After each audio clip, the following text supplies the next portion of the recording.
तमाम ग्रुप बने हुए हैं और बात हर जगह पहुँचे तो ज़्यादा बेहतर है। इसलिए कोशिश करें कि वीडियो के लिंक को और वीडियो को शेयर भी करते रहें, जिससे सारे लोगों तक बात जल्दी से पहुँच जाए। तो मैं अपनी बात शुरू करता हूँ, कुछ लोग जुड़ गए हैं। साथियों, पिछले कुछ दिनों से जिस तरह से घटनाक्रम हुआ है, निराश होना स्वाभाविक है और मानव प्रकृति है। कुछ दिखता है तो निराशा अपने आप आ जाती है। लेकिन मैं आप सभी साथियों को ये बताना चाहता हूँ, ये निवेदन करना चाहता हूँ कि निराश नहीं होना है, निराश किसी भी कीमत पे नहीं होना है, थकना नहीं है, हार नहीं मानना है। यदि आप अपने आप को सच के साथ मानते हो तो फिर आपको निराश होने की आवश्यकता नहीं है। आपको लड़ना है, आपको हिम्मत नहीं हारना है और आपको जीतना है, जिससे आपको कोई नहीं रोक सकता। और आप जीतेंगे, इसमें मुझे तनिक भी संदेह नहीं है। और यदि आप जीतने की स्थिति में नहीं होते, आप सच के साथ नहीं होते, तो शायद इस महामारी की चपेट में आने के बाद भी हम लोग दोबारा हिम्मत करके इस लड़ाई को आगे ना बढ़ाते। इस वजह से मैं आपसे निवेदन करूंगा कि बिना हिम्मत हारे, बिना थके, बिना किसी के बहकावे में आए, अपने आप को संगठित रखिए और आप सच के साथ हैं, आप ये लड़ाई ज़रूर जीतेंगे। जितने भी भाई जुड़ गए हैं, उनसे सारे प्रश्न भी मैं लूँगा, लेकिन मैं चाहता हूँ कि कम से कम अपनी बात पहले पूरी कर ली जाए, उसके बाद आपके एक-एक प्रश्नों के जवाब मैं ज़रूर दूँगा। सभी भाई-बहन जितने भी लोग जुड़े हैं, उनसे निवेदन है कि कृपया एक प्रयास जो हमको आपको मिल के करना है इन परिस्थितियों में, वो ये है, देखिए पीछे क्या हुआ, किसने क्या किया, किसने गलत किया, किसने सही किया, किसने गुमराह किया, किसने मिसलीड किया, किसने टीम तोड़ी, किसने क्या किया, इन सब बातों पे बात करने के लिए पूरा जीवन पड़ा है। जिसने जो किया है वो भरेगा, उसको उसके किए की सजा भी मिलेगी और अच्छा किया है तो उसका प्रतिफल भी मिलेगा, उसका आशीर्वाद भी मिलेगा और समाज परिवार उसके लिए खड़ा भी मिलेगा। साथियों, समझदारी इस बात में है कि आज जो वर्तमान में परिस्थितियां हैं, उन परिस्थितियों की मांग है कि सबसे पहले, देखिए एक बात मैं आप लोगों के बीच में स्पष्ट कर दूं कि यदि कोई सोचता है कि सरकार उसके ट्विटर के आंदोलन से घबरा जाएगी, सरकार उसके फेसबुक पोस्ट से घबरा जाएगी, तो ये उसका भ्रम है। सरकार कोर्ट से तो डर नहीं रही है।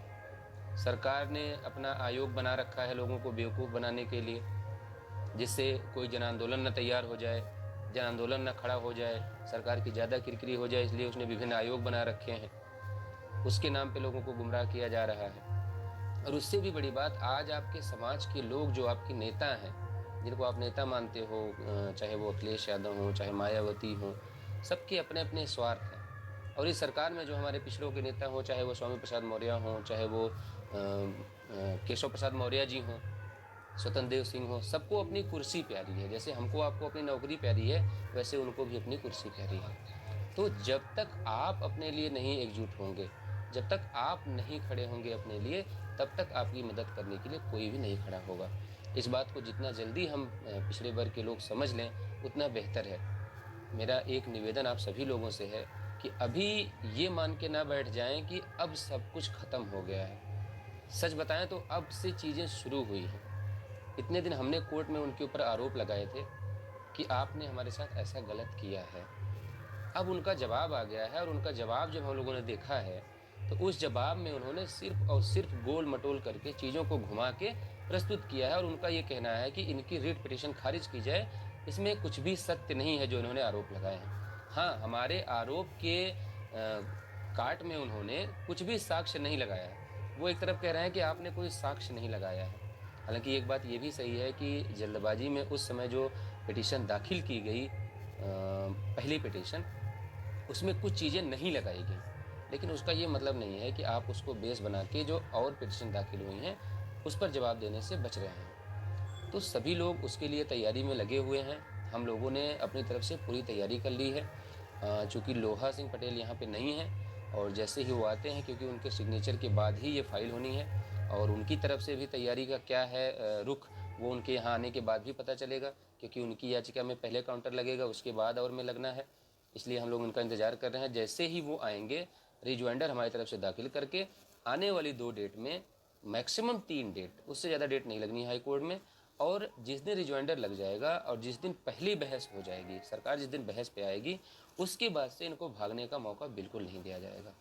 साथियों, एक जो कॉमन प्रश्न है सारे लोगों का, काफ़ी दिनों से चल रहा है और मैंने बहुत कोशिश भी की कि लोग समझें, लेकिन लोग नहीं समझ पा रहे हैं। एक बार मैं फिर उस पर बात करना चाहता हूँ कि देखिए, हाई कोर्ट में सुनवाई होना ना होना ये सिर्फ दो लोगों के ऊपर है, जज और वकील। आपके लोग, हम लोग सिर्फ प्रयास कर सकते हैं, हम पैसा दे सकते हैं अपने वकील को, हम उनसे निवेदन कर सकते हैं, हम कह सकते हैं कि हमारा केस लगाओ, लेकिन कोर्ट के कुछ नियम कायदे कानून हैं। कुछ लोग कह रहे हैं कि 4 महीने में क्या कर लिया। उनको मैं बताना चाहता हूँ कि 4 महीने की बात नहीं है। इन 4 महीने में करीब 2 महीने आपकी कोर्ट बंद रही हैं, सैटरडे संडे की छुट्टियों को छोड़ के। उसके अलावा सरकार से जब मुकदमा आप लड़ने जाते हैं तो कोर्ट भी जिनके रहमो करम पे है, जिनके ऊपर उनका फ्यूचर टिका हुआ है, आगे उनको अभी प्रमोशन लेना है, आगे उनको अभी यहाँ से जो है चीफ जस्टिस बनना है, तो वो भी इतना जल्दी सरकार के खिलाफ डिसीजन नहीं देती हैं, क्योंकि एक पूरी व्यवस्था के साथ जुड़े हुए वो लोग हैं, वो तंत्र हैं, और आप जो है उस तंत्र का हिस्सा है। तो इसलिए वो सरकार के खिलाफ इतना जल्दी कोई डिसीजन नहीं देती हैं। और वर्तमान परिस्थितियों में संवैधानिक संस्थाओं की क्या स्थिति है, इस पर बात ना ही की जाए तो बेहतर है। तो मैं सभी साथियों से कहूँगा कि कोर्ट में जो चल रहा है वो चलता रहेगा, और इस टीम को अगर पैसे की लालच होती तो इस टीम ने अब तक जो आपके पैसे थे सब खत्म कर दिए होते, और आपसे पैसे मांगे होते, आपने पैसे दिए भी होते। लेकिन यहाँ पैसे की कोई ज़रूरत नहीं है, इतने सक्षम हैं हम लोग कि अपने पैसे से खा लेंगे, रह लेंगे। हाँ, जो वाजिब खर्च है वो लोगों को दिया जाएगा, और जिसको वाजिब खर्चे के अलावा पैसा चाहिए होगा वो निश्चित रूप से टीम के साथ रह के कार्य नहीं कर पाएगा, वो भागेगा, वो अलग टीम बनाएगा, वो अलग तरीके से लोगों को बेवकूफ़ बना के पैसा लेने की कोशिश करेगा। अभी आप देखिए, एक बात निकल के आई कि सुप्रीम कोर्ट में प्रयास किया जाएगा। उस पर इसलिए मैं बात कर रहा हूँ कि बहुत सारे फ़ोन मेरे पास लोग करते हैं। कई लोगों के फ़ोन आए आज सुबह से ही कि भैया सुप्रीम कोर्ट में याची बना जाए कि ना बना जाए, जबकि हाई कोर्ट में याची है। मैं आपको पूरी ईमानदारी से बता रहा हूँ कि यदि आप एक मैटर में हाई कोर्ट में याची बने हैं और उसी मैटर में माननीय सुप्रीम कोर्ट में दोबारा याची बनने के लिए जाते हैं, तो एक तरीके से आप माननीय सुप्रीम कोर्ट को गुमराह करने का काम कर रहे हैं। मैं इसे चेतावनी नहीं दे रहा हूँ, मैं आपको सिर्फ और सिर्फ अवगत करा देना चाहता हूँ कि यदि किसी एक बच्चे ने या एक बंदे ने शरारत कर दी तो आपके ऊपर जुर्माना भी हो सकता है। तो जितने भी अभी नए पैरवीकार हैं, जिनको कोर्ट के बारे में नहीं जानकारी है और वो कुछ करना चाहते हैं कोर्ट के नाम पे, माननीय सुप्रीम कोर्ट के नाम पे, तो उनको मैं बताना चाहता हूं कि कम से कम लोगों का भविष्य दांव पे मत लगाइए। अगर एक बार माननीय सुप्रीम कोर्ट में ये बात उठ गई तो जुर्माने के साथ वापस तो आएंगे ही आएंगे, साथ ही साथ हो सकता है 420 का मुकदमा भी आप लेकर वापस आएँ।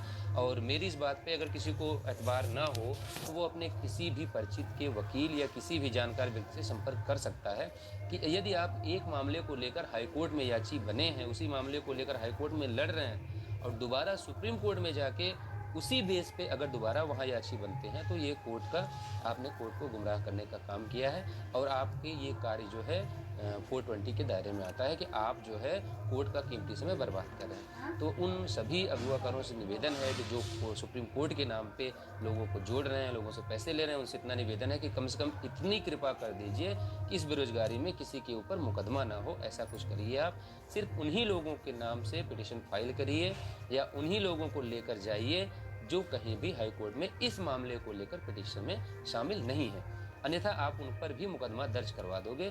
और दूसरी बात यह है कि अभी कल और परसों लगातार खबरों में ये बात निकल के आ रही है कि देश के एक प्रतिष्ठित चैनल, प्रतिष्ठित तो नहीं लेकिन एक बड़े चैनल, चूंकि उनके रसूखदार चैनल है, उनके मामले को सुप्रीम कोर्ट ने सुनने से मना कर दिया है और ये कहा कि आप एक प्रॉपर चैनल से आइए, आपके पास हाई कोर्ट है, आप अपने मामले को लेकर हाई कोर्ट में जाइए।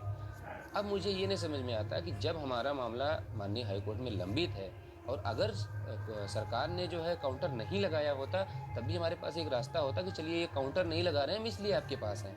आज तो माननीय सुप्रीम कोर्ट, आपको सिर्फ इतना उसको जानकारी होने की ज़रूरत है उनको कि वहाँ पे बहस करवाने की बजाय, जब काउंटर लग गया उसका रिजॉइंडर लगवा के फाइनल बहस करवाने की बजाय ये लोग माननीय सुप्रीम कोर्ट में इनका समय बर्बाद करने के लिए आए हैं।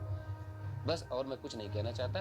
बाकी सभी अपने प्रयास करने को स्वतंत्र हैं, मेरा किसी के प्रति कोई विरोध नहीं है। लोगों ने व्यक्तिगत नाम ले लेके पता नहीं क्या-क्या चीज़ें की हैं, लेकिन मैं आज तक व्यक्तिगत नहीं हुआ हूँ और ना होऊँगा।